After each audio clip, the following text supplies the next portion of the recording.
It's the party pooper! Yeah!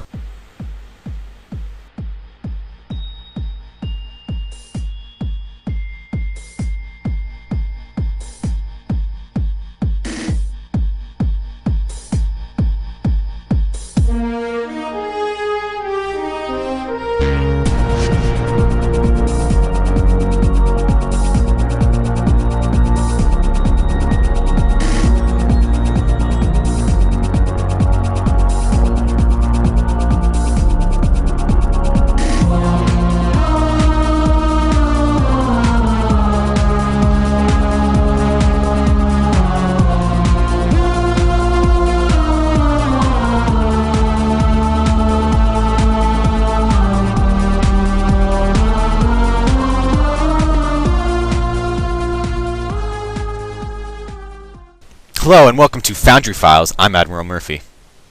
And I we'll get that Oi, name oi, at or some point. something. We've settled on that for now. Yeah, we don't know. We still don't know. Man, it's episode 15. We still don't know how to spell your name. But anyway, yeah, so this is the Foundry podcast. What do? We cover the Foundry. Who knew? Oh, really? No, I would never have guessed. But hey, we got some Foundry stuff coming up. But first, before we start plugging what's going to happen this episode, I just want to say, 3-year anniversary event hit. Yeah. I love the party pooper. That was fun. I love blowing the balloons of Birds of Prey and Enterprises. That's fun. I love that. But I also do love the new mission.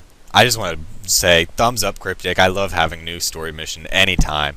And I think this one definitely stands up. I'm going to break it down real quick for a quick mini review. Story, I loved it. Amazing. What did you think of the story? Yeah, it actually binds onto something that you would never have expected, because when the Enterprise C goes through the portal, you would assume, it just goes back to its own time, doesn't it, and does all that stuff. This is one of those missions that, it's a bit like the Deferi series, the Breen series, where it latches onto something or a couple of things and combines them. Yeah, so in a way this you case, wouldn't it'll think be Enterprise possible. C going to the future first, and then going back with a bit of help from you in between. So it's one of those things which really ties into canon very well, I'd say. And can I just say, my jaw dropped when my ship turned into a freighter, and it's like, the freighter Atlantica, Yeah, Captain I had the same Admiral reaction. Murphy. I was like, what's happening here? I was like, Where's my what? That's awesome. And I loved flying the Enterprise C. That was cool. And I loved the Tholian field. I loved it. Mission gets the thumbs up in story. Technical, I loved some of their technical tricks, especially some of the new ones, because we did have some new stuff like the conduit maze and stuff like that. Mm-hmm. That was some new technical tricks that we saw there. Gameplay was good. I think it could have used a little more gameplay. I've noticed this in their future episodes. It's less focused on gameplay and more on story, which I guess is a good thing, but I think you kind of want to get a better balance in that. The space combat, though, was pretty fun.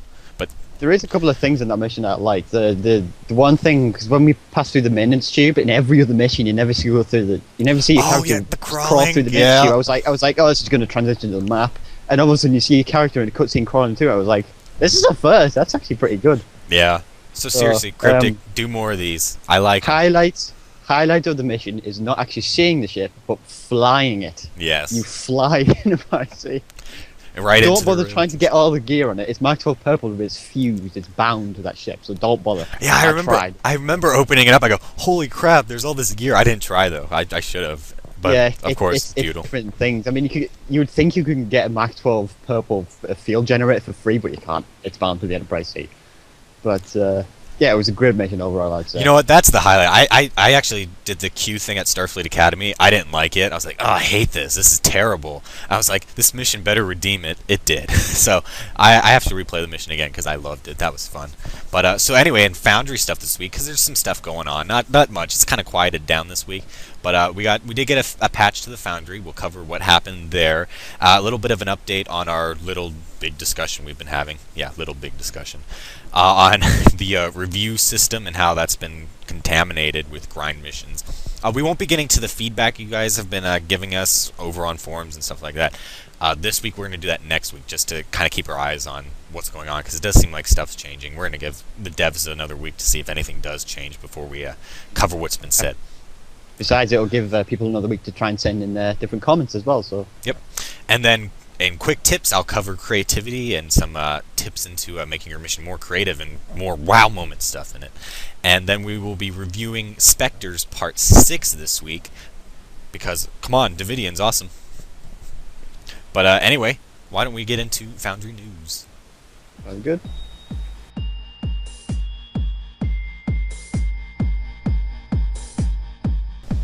And on to the news. We are on to Foundry news. Because this is a Foundry podcast, which Murphy said earlier, kind of obvious. But anyway, Who's Murphy? we have a few little patch notes, which I think they're not on holodeck yet, or they might be on holodeck No, right they're now. on holodeck. All these are on holodeck. Right. Just a couple of additions. Probably the most important one for anybody, specifically Murphy as well, is the separation of the Dominion and Cardassian NPC groups. Oh my god. Which means, it's no longer just a true way with like Cardassian and Dominions in the same group, so you would have like a Hideki and a couple of bug ships there. Mm-hmm. This time you get to choose which one you want, Cardi or Dominion. Which separated now. I think that's a great idea. They did that in cryptic missions before the Foundry came out. I know they did because there's the Bajoran wormhole mission, the rapier one. They separated them. They had the Dominion logo. And it pissed me off when I was writing all my Dominion missions that Cardies got mixed up because it's in the Gamma Quadrant. Cardassians aren't over there. And I could see for an author who's making True-Way missions that they don't want Jem'Hadar involved, that screwing over with their missions, it's just, ugh. So I'm glad they finally separated them. And it makes... The thing that actually bugged me the most is actually the bug ship. Pun. Before they introduced the Cardassian Hideki as a NPC ship, you had 3 bug ships. Bug ships always travel in groups of 3, don't they? But with the Hidekis there, it kind of disputes that. It's like, well, it's a Jem'Hadar ship with just 1 or 2. There's supposed to be 3 there. It was a little iffy, but now that separated them in the Foundry, it'll make Foundry authors a lot more creative on that side of things. Yeah. So they're no longer bound by both Cardassian and Dominion, so you wouldn't see like a bug ship reskin shooting like phases or spiral wave disruptors or something. Hey, wee, your joke back there about the bug ship, that was punny. Get it? Punny? Anyway, so, let's see. I guess they had Romulan Foundry contacts with the same name. That was fixed. Yeah. I don't know about that. I had that in my missions as well. A couple of the captains were all named Romulan Captain 1. I mean, there were 3 of them, and they were all named Romulan Captain 1. Oh, okay. The only thing you can tell the difference is the actually looks. the look. Yeah, and it's actually a bit difficult sometimes. I actually found it a bit of a hard time. Because I had to look on some of my previous missions to see which one I specifically used, and even then it was difficult. So it's much nicer now. So hopefully it'll clear things up. Then there was another Romulan, yep. a statue replacing missing Romulan statue. I'm not sure what that was. I guess they misplaced it or something that screwed missions up. I don't know. I don't have many Romulan. I don't think I have any Romulan missions out there except for one that's time travel. But anyway, I guess that affected some missions. But hopefully those missions are fixed and good now. But here's the major thing that we want to discuss is Foundry NPC groups set to timid will now fight back when they take damage. So this is responding to all the grind missions that made it. You could just shoot at ships, walk away on auto fire, and they wouldn't shoot back. Yeah. So basically, well, I'll put a scenario here. You're shooting at, let's say, 20 Borg cubes to try and get a grind mission up. You set it to timid creature, and it wouldn't shoot back in the old system. This patch puts that cube back into the system and allows it to fight back. So as soon as you start firing at it, the thing will shoot back at you. So expect a few more fights with the grinder stuff. Yeah, I don't know how that's going to work out for the grinders. I mean, they're not going to be as easy. We'll see if they're still popular. But I definitely think that's... I see 2 ways of fixing it. That was one way, is to make them fight back when you start shooting. But I could also see just making it you don't get any XP for destroying one set on passive. Because when you... I don't get why you'd get XP for killing something that doesn't fight back. I could see it for like creatures on a planet, though. They wouldn't fight back. They try to run away from you as you shoot at them. But now you can't get that. They'll fight back. And it's one of those things that, again, it was a nice idea. But again, because of the grinders and all that, it gets kind of screwed up. Well, to be honest, I never actually understood that feature for NPC groups, because NPC groups, their purpose is to fight them and to defeat them. If you have a timid creature set there for an actual mission set to a timid and you don't fight back, what's the point in the group in the first place? I mean, the only thing it invites is exploits, so I'm glad this was finally in, because it fixes a thing that shouldn't have really been inputted in the first place. Yeah, I mean, it's not going to affect any of my missions because I was never going to be setting them to passive. Yeah. And if I did, I'd want them shooting at a point when I was shooting at them, because I want them to defend themselves. But we'll have to see. This is why we're holding off another week on our community feedback stuff, because I want to see how this affects the spotlight list. Because here's my prediction. I don't think it's going to affect it much. I think we already have some exploit missions that don't use it like this, because there are some that aren't the passive mode kills. I think we're still going to see a lot of grind missions and stuff at the top. And I think the only way that we're gonna see those removed, like exploits and stuff, is if Cryptic again goes in and removes them. And I think that's something they got to do. We'll see if they start doing it, but I hope they were. But when I asked Brandflakes what they can do to start cleaning stuff like this up, this is what he mentioned. So I don't know what their next plan is, but I do feel like this is the first step, and they need to take some multiple steps after this. But anyway, that's all the news for this week. The Spotlight, there was no Spotlight this week. It was past Spotlights being updated. It kind of made me feel like... yeah, Cleon ones. But it kind of made me feel like, oh, man, does that mean I should resubmit my Spotlight? I mean, I don't want to lose the author control, but I feel left out. We still tell me not to do it, and I kind of agree. Well, we do have a Spotlight upcoming in our review, so... Oh, right! Maybe we should get to that when we review Spectres, Part 6.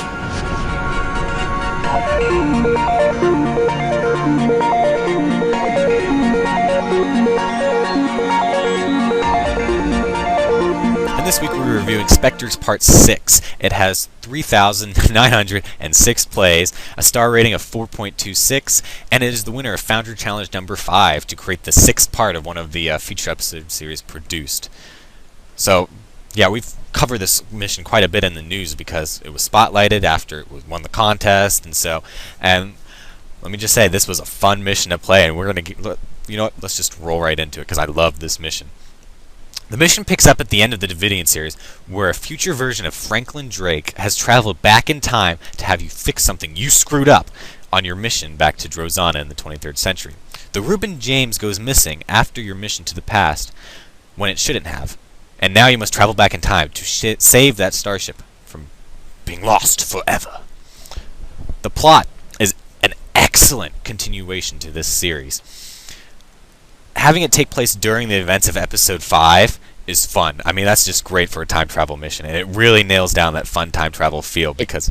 It gives the Back to the Future feeling. Yeah, because you travel back in time to this point to fix stuff that went wrong, and then you have to travel back again to this point to fix stuff that went wrong while avoiding your past self, and it's fun. It's a whole bunch of fun in places, because, I mean, I don't want to give too much away, but it comes close sometimes to how you interact with this mission. But it's just overall, it's a fantastic way to integrate it all into something you yourself have done before. Yeah, I mean, I will say this part because it's not really an ending plot spoiler, but you do go down to Drozana before like the Davidians attack and you even arrive, and that's cool. And you have to get out of there though before the Davidians arrive and you show up. So that was fun to do. Yeah, before you show up. So yeah.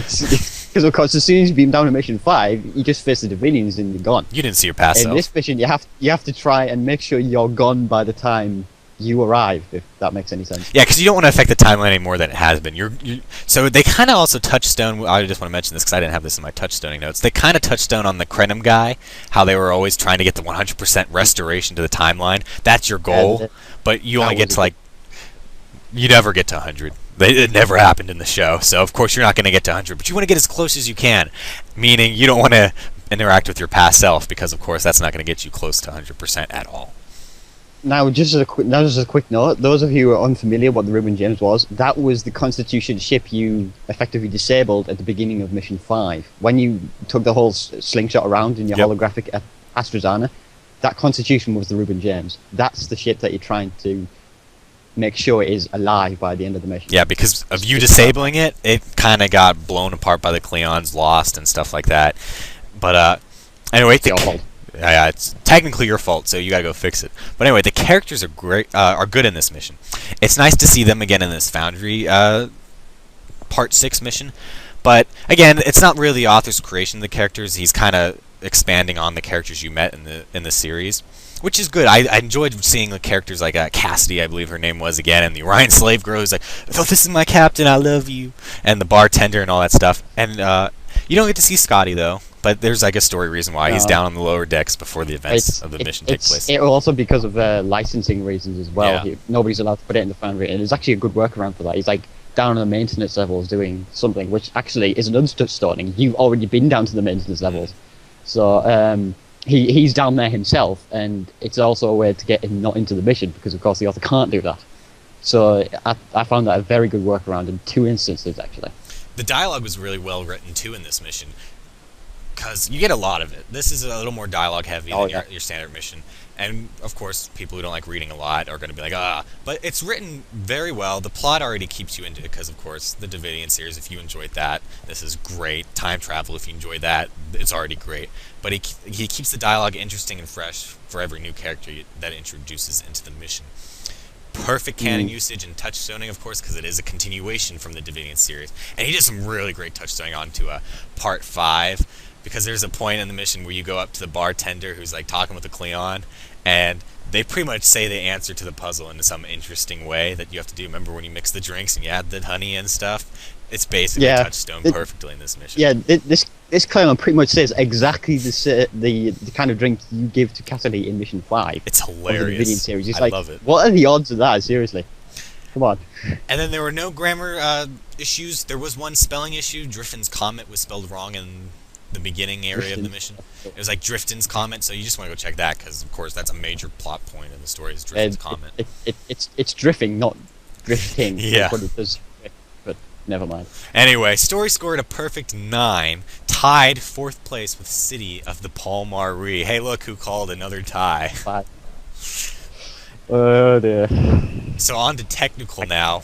So a lot of Yeah. pre-made maps were actually all the maps in this mission were pre-made. But that's not a bad thing because, of course, you want to be back at those maps you were in the 5th mission and stuff like that. But that means there was not much customization. In fact, there was really no customization at all in this mission. I don't think it was really needed, though, but of course that does affect the score overall because you're using pre-made maps. But there were many transitions on this mission. They annoyed Wee a little more, which is why I put in a point here. It is potential. There is the potential to get under player skin because there are a few maps where you just read dialogue boxes and move, or just kill 2 squads and move. Yeah, I've actually ran into a few missions where it's actually a little more interactive on the transition between maps. So you do a bit more stuff on the map, but people still think it's transitioning too many times. And in this mission, there are a lot fewer to do in these maps. So I could potentially see people rage quitting on this mission. So be careful of that, and those people who are actually playing this mission, because expect those transitions to occur. But in, I suppose, both of our opinions, I have to say it's well worth the time to play this mission. Hey, bring a snack. Eat your snack during loading screens. That's what I do. But anyway. Not a carrot. Not a carrot. Like a bag of chips. Gamer snacks, people. Come on. Gamer snacks, not carrots like wee. But anyway, the author showed great knowledge of the Foundry tool and the construction of his mission. There were no technical issues whatsoever. There wasn't much art asset usage as stated before because, again, he's using all pre-made maps, so he wasn't putting stuff into it. He does have to recreate some of the costumes, though, for the NPCs. I'm pretty sure some of them aren't in the Foundry that you saw in the episode. So he did do some stuff there. I have to say, he did a fantastic job of recreating the positions and all the costumes. Yeah, that was a fantastic job. It really felt like I was actually in that mission again. I'm curious if he went back and like looked up the NPCs. Realistic. But he probably went as far as to play that mission, wrote down pretty much the coordinates of where they're going to be, put all the costumes in, and there we go. Yeah. He probably took screenshots. There must have been a lot of work to get that much detail in, and it's fully appreciated because it really puts in the immersion a lot more. Now, creativity. Oh wait, art asset usage. I don't want to skip that. But yeah, so he kept the maps pretty much looking the same. So there wasn't much art asset usage other than the costumes he was creating. Nothing really creative in the technical field wise. There was a really creative story though, which we did want to point out. Brilliantly creative, just because of how it ties in with the series and episode 5 and all that stuff. Good instructions during the mission. The only thing the author could look into is at the beginning of the mission, of course, you always want to say where the system is in the mission objectives. That was not done in this one, so you do want to check that out. And there are no Foundry limitations. Technical scored a 5.43, 27th ranked in technical. So we had an interesting discussion about this because, of course, that's not a high score for technical, but I think it's kind of necessary. I don't think you can really change it without making new maps to fit in with this, which I guess you could do, but I think the maps are fine the way they are, because that's really the only place this mission really gets hurt in. But I think it's fine the way it is. Just leave it that way. You don't need to score perfectly in every category at all, and I think this is just one. Don't worry about it. Don't worry about that score at all. Don't bother. Gameplay. Game Master Wee, go! Well, to start with, there wasn't any space or gameplay or combat. So this was a completely ground mission, just as an up front. So don't expect any flying of ships and all kind of stuff. So no holographic D7s or anything. Or your ambassador So class. You can't fly your ambassador Or class in this ambassador class, mission. No, you're not going to bring an ambassador in Nope. here or anything. So it wasn't included in the score sheet as a result, as we've done in the past. But there is, as I said, plenty of ground. Ground gameplay was pretty engaging. There are plenty, and when I say plenty, I mean a lot, of optional dialogue boxes with NPCs, which actually in some cases actually turn out to be necessary for the story. I mean, when you're in, I think it's like the main centre of Designer Station, when you're talking to all the bartenders and that kind of stuff, you have to do that. In a certain order, too. Properly. And because there's a puzzle in the very next objective to try and progress the mission, and you can't do that unless you know a specific code. So it's great for story purposes and gives the player a choice whether to lock the NPC or not in some cases. But in that way, you have to do it, but it's optional at the same time. So it's kind of self-contradictory, but good. I loved it. If that kind of makes any sense. But we were laughing out anyway. loud when we were talking to the Orion slave girl person, you know, who was hitting on the captain and all that stuff. Oh, that yeah. was hilarious to listen into. It's like, can I just get this code, please? Oh, for about a dozen dialogue boxes, it's just this Orion and this stuff, the captain going back and forward, flirting with each other. And It's just hilarious. Like, can I interrupt for about half a dozen boxes? You're like, shut up and let me do it. It totally sounds like one of those classic movies or shows that has a scene like that. I mean, you could totally find that in other stuff, and I loved seeing it in this. Yeah, it was great, wasn't it? There was a bit of combat. Ground combat was interesting. Whilst the original series Klingons to fight, they felt like any old Klingon mob, to be honest. But there was no stacking, but multiple mobs on attack in a single instance, on a single map. Did improve it quite a bit. I mean, the combat wasn't bad, but a few extra bits on this front could have really improved it a bit. Because, I mean, all it was like a lieutenant and lieutenant commander level mobs. I mean, the Klingons were a bit difficult to take down, but that was about it. There was no real challenge to them, to be honest. So, because the only reason we actually got about made difficult was because we actually got our original series weapons out. And That was fun. Took on the original series Klingons with original series weapons. Yeah, if you're one of those players who just decides, well, I'll just get a shotgun out and shotgun them to death, you're not going to find it fun, to be honest. That you're just not going to. But nothing much beyond that point. But combat generally could use a bit of work, but generally it wasn't bad. There was a bit of a mini puzzle. It was present. The puzzle itself was actually some of the optional dialogues, as I mentioned before in the designer main level, and present in the mission necessary to understand this story. And it involves gathering certain information from these NPCs to get a piece of information necessary to progress the mission, which is the code. Now, before you say anything, why can't I just... People will say, why can't I just like click on this, and this, and eventually I'll get it. There's like a million options on this puzzle. You will need to do these optional NPC contacts to do it. It's like trying to get onto somebody's computer and guess their password. Yeah. It's basically that. It's a little easier, but not by much. So you're going to want to talk to those NPCs. Not really. There was a bit of replayability, and both you and me, Murph, both fully agree. It was really good. Yes. Replayability in this mission. Its multipath dialogue options allow different interactions to occur with certain NPCs, such as Cassidy. You have a lot of different options in this mission with certain NPCs and your own boss as well. I was like Kirk, I flirted.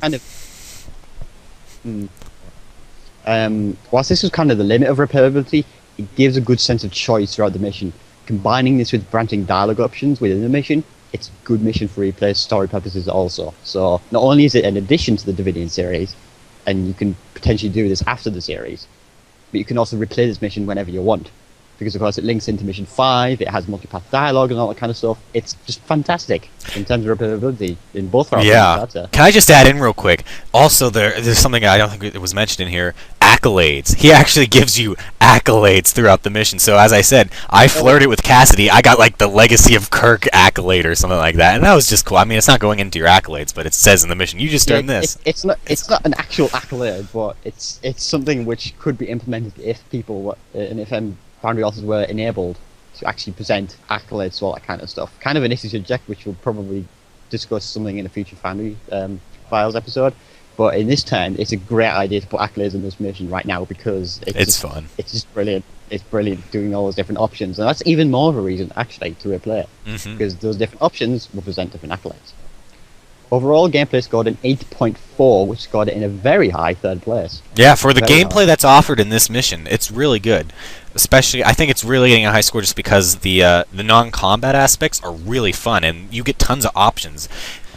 I mean, when you're playing through a game, the more options you have to fit a player's playstyle, the better it is. That's what I've learned through playing tons of stuff and other games like that. And this mission succeeds at it. I mean, you will have the option to do what you want through playing the mission.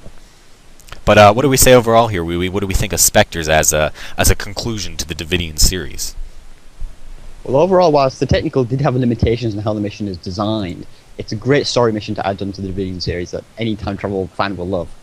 Probably you, Murphy. I loved it. Gameplay is fun as well, with some great options for the different experiences in playthrough, like the replayability, as we just mentioned, of the non-combat objectives. So, overall, fantastic mission. 7.55, which put it in 14th place. Bit of a nifty score sheet because it was a bit down significantly by the technical, but overall, you probably don't need it for this mission. Yeah, you don't really worry about it. Maybe Worry about the just other concentrate two. on the story and a bit on the gameplay. You really set. Yeah, so I'm gonna throw away the score sheet real quick, even though I do like the scores. I'm just gonna go really simple on this one.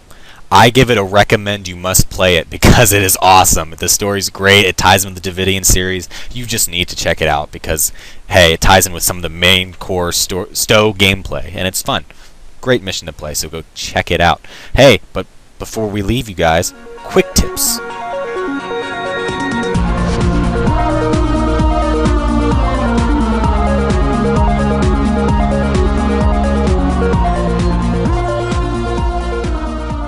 And this week on Quick Tips, we cover creativity. That is doing something that no other author has done before, wowing the player, something cool, something unusual, technical-wise, and sometimes even story ties into it in your Foundry mission.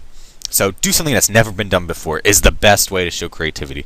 So like, one of the most popular authors out there, Almac, is great at doing creative things with the Foundry, making multi-level maps. You never really saw that with from Foundry authors.